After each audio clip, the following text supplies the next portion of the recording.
is perfect. We are not. I am not. So I ask that you would send your Holy Spirit and open it to us again. Amen. So last week, we left the disciples having been called by Jesus. And Jesus called them by saying, "Follow me." And amazingly enough, they agreed to that. They got up and followed behind him. And Jesus, as though trying to prove his point, immediately, as Matthew tells us, starts wandering around the area of Galilee.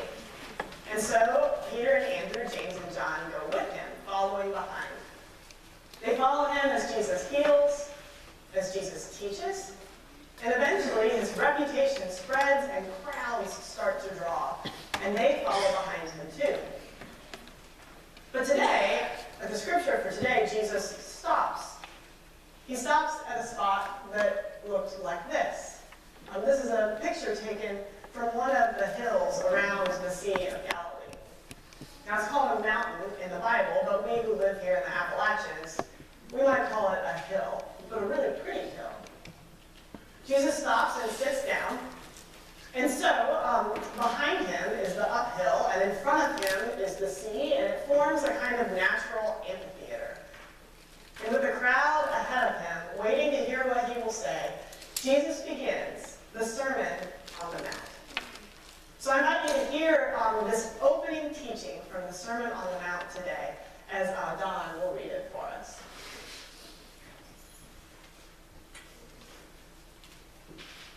Blessed are the poor in spirit, and theirs is the kingdom of heaven.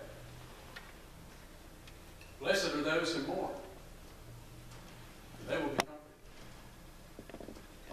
Blessed are the meek, for they will inherit the earth. Blessed are those who hunger and thirst for righteousness, for they will be filled. Blessed are the merciful, for they will receive mercy. Blessed are the pure in heart, for they will see God. Blessed are the peacemakers, for they will be called children of God. Blessed are those who are persecuted for righteousness' sake, for theirs is the kingdom of heaven. Blessed are you when people revile you and persecute you and utter all kinds of evil against you falsely on my account. Rejoice and be glad, for your reward is great in heaven. For in the same way they persecuted the prophets who were before you.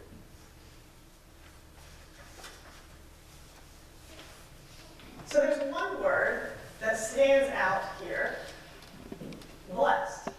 It shows up 9 times.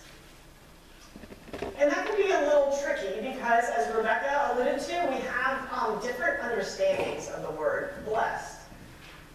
As Jesus is using it here, he means blessed by God. Blessed in this divine sense, as something God decided to do. But the way we throw around the word blessed in our society today means something more like happy or fortunate, right?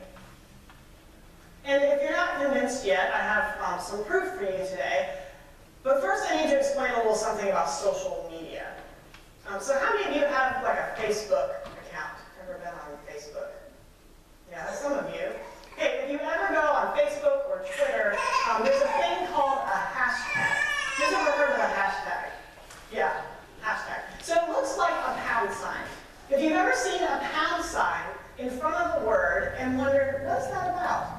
It's a hashtag. And so when you use a hashtag in a post like on Facebook or Twitter or Instagram, one of these things, it links it to all the other posts that have to do with the subject. So if you were brave enough to search for example, hashtag election 2016, you'd get all of the posts that have to do with election 2016. I wouldn't recommend that, but you can do that. But I don't want to talk about that hashtag today. There's another one that has become popular in the last few years, hashtag blessed.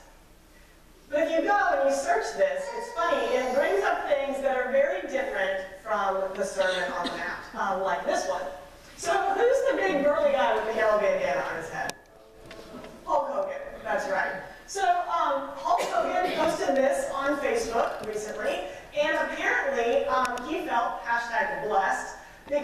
was starting his day off right with a workout. Right? I don't remember that being in the Sermon on the Mount, but I'm sure it started his day well. I also, when I searched blessed this week, I found this one. Now, I'm a big Reese's Peanut Butter Cup fan. I think they are by far the best candy to mix in an ice cream. Delicious. And apparently, recently, Reese's came out with a Reese's Peanut Butter Cup filled with Reese's Pieces. In my opinion, it's kind of messing with perfection, but whoever made this post thought, hey, blessed, because they're coming out new candy to have. Again, don't remember that from the Sermon on the Mount. All right, the last one. Did anyone ever watch the Gilmore Girls on the show? Oh, man. Oh, we got a few. Oh, a big fan. All right, most of you and I are in the same boat. So this post, apparently, I never watched it, but I know it's this, it was on for many seasons, right? And then it took a break, and then back for another season. And apparently this guy, Logan Huntsberger, came back, not just blessed, but blessed be the day, right? Again, not the same as the Sermon on the Mount. Now, if you search #blessed, you will, of course, find more serious things. Pictures of families, pictures of newborn babies, pictures of a peaceful beach on vacation. People post these things and say, blessed. Those are good things. But it's interesting, even those things, they still don't fit with the Sermon on the Mount. The Sermon on the Mount includes the poor, those who mourn, the meek, the merciful, the pure in heart, the persecuted. No tranquil beaches, right? No newborn babies. Maybe the pure in heart. So what Jesus is presenting is a really opposite presentation of what it means to be blessed. Jesus clearly sees the world really differently than most of us. Now, a good exercise in seeing how it truly is opposite is to take the opposite of the word blessed. And the opposite of the word blessed isn't unhappy or unfortunate, but cursed. Cursed really gets at the opposite of the meaning blessed. And if we take blessed here and replace it with the word cursed, then we'll get a glimpse of just how opposite Jesus' teaching is here from what the world would say. So I've asked Dawn to read this kind of upside-down version of the blessings for us.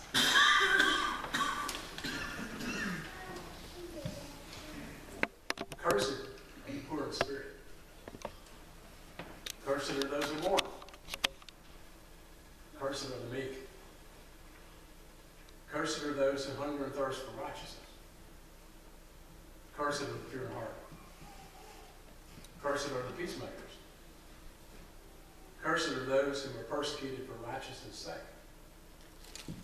Cursed are you when people revile you and persecute you and utter all kinds of evil falsely against you on my account.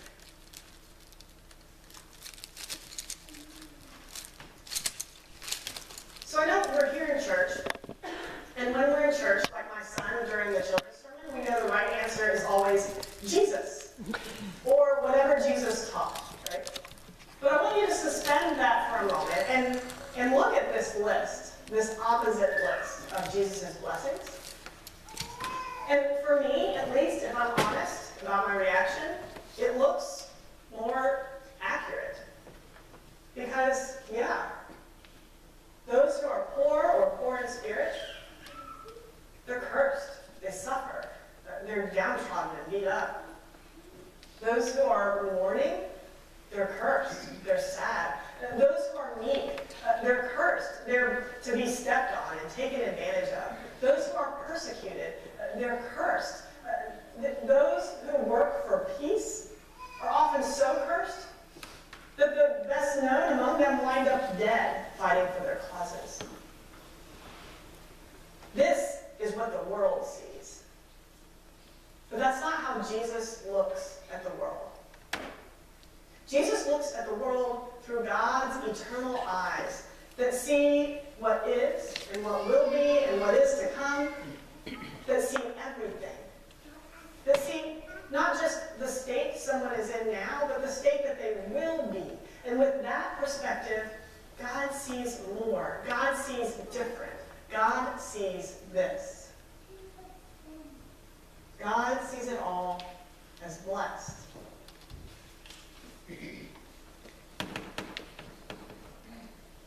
Now, if we understand, if we hear and understand this opening to the Sermon on the Mount, we might be tempted at first to think it's like a prescription for us. That the application is to try and force ourselves into one of the boxes up here. And I think especially among those, the poor, the meek, the persecuted, I don't think our call is to try and make ourselves be one of those things. To try and put ourselves in positions where we'll have to grieve so that we'll be blessed. Or to go around poking bears, right, so that someone will persecute us so that we'll be blessed. Instead, I think this is a glimpse, an invitation to see the world as it truly is. Different from what it appears to be at first, but to see who's truly blessed. And if we really see the world this way, through Jesus' eyes, it will begin to change us. If we hear and believe these 9 blessings, then it will start to change the way that we view others. That the poor in spirit are not people to be stomped on or to be judged. They're blessed. But that the meek, they aren't an invitation to take advantage of someone. They are blessed. If we hear and believe these 9 blessings, it'll also start to change the way we view ourselves. That when we hunger and thirst for righteousness in a world that's often cruel and unfair, that can start to discourage us, but we know that for this, we will be blessed. That when we grieve, when we mourn, we know that we will be comforted. And in fact, all of these blessings, as we begin to see them and really believe them, they change the way we view the future. And the future becomes, instead of desolate and dark, it's filled with hope. Because in the future, we will inherit the earth, we will see God, we will be called children of God. Hearing and believing these blessings is an invitation to put on what might be like God glasses. So that instead of seeing the world the way it appears to be, we see it the way it really is. A world for whom Christ has sacrificed himself. A world for whom eternal life is offered to us.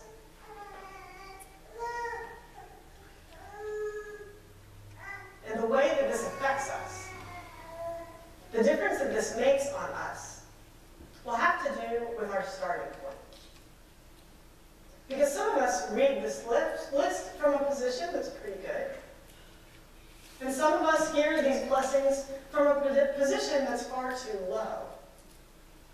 And when we hear them and really believe them, something starts to happen. So as I thought about that this week, I thought, wait, there's a Bible verse about this, about the lowly being brought up, and the something, and then I remembered, oh, it was Mary who said that. Not me, Mary, but Jesus' mom, Mary.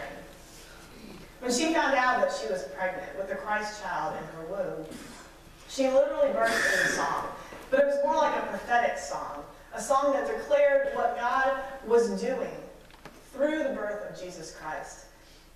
And among that song, in one of the lines, she sings out, "He has brought down the powerful from their thrones and lifted up the lowly." He has brought down the powerful from their thrones and lifted up the lowly. See, I think if we hear and believe these Beatitudes, if we start to live into them, so that we see the world in this way, see who is truly blessed, it will begin to help us see how we are all children of God. every one of us. It will surprise us to learn who is blessed, who is really blessed, not by the world's standards, but by God's standards.